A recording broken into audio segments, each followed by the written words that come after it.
one of the things that you find when you study a slaveholder like Simon Taylor, and of course it's obvious that this is going to happen, it shouldn't come as a surprise at all, but somehow it always is shocking, is that you find the names of people, the names of husbands, brothers, mothers, daughters, all listed as items of property in historical documents in very, very bold ways. Name, primary occupation, and value.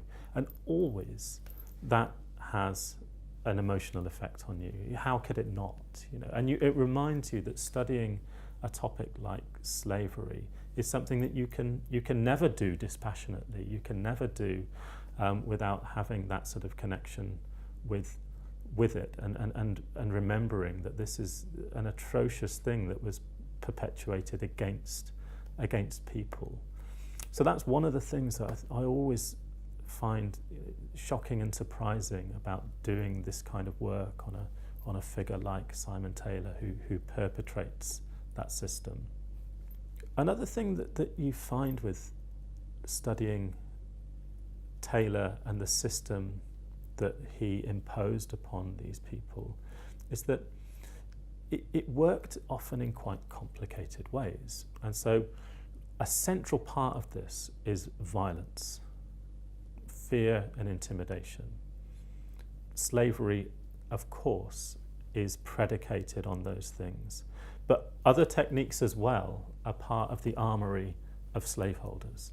So Simon Taylor is also using divide and rule tactics in order to impose control over the enslaved people on his property.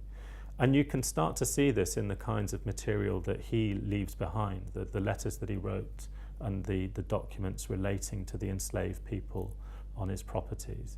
That, for example, head people, drivers, those enslaved men usually who were in charge of helping to manage the workforce on the sugar estate, they get valued more highly in terms of the valuation that's ascribed to them, and they get particular privileges over and above the often incredibly badly treated, starving and unhealthy people working in the fields.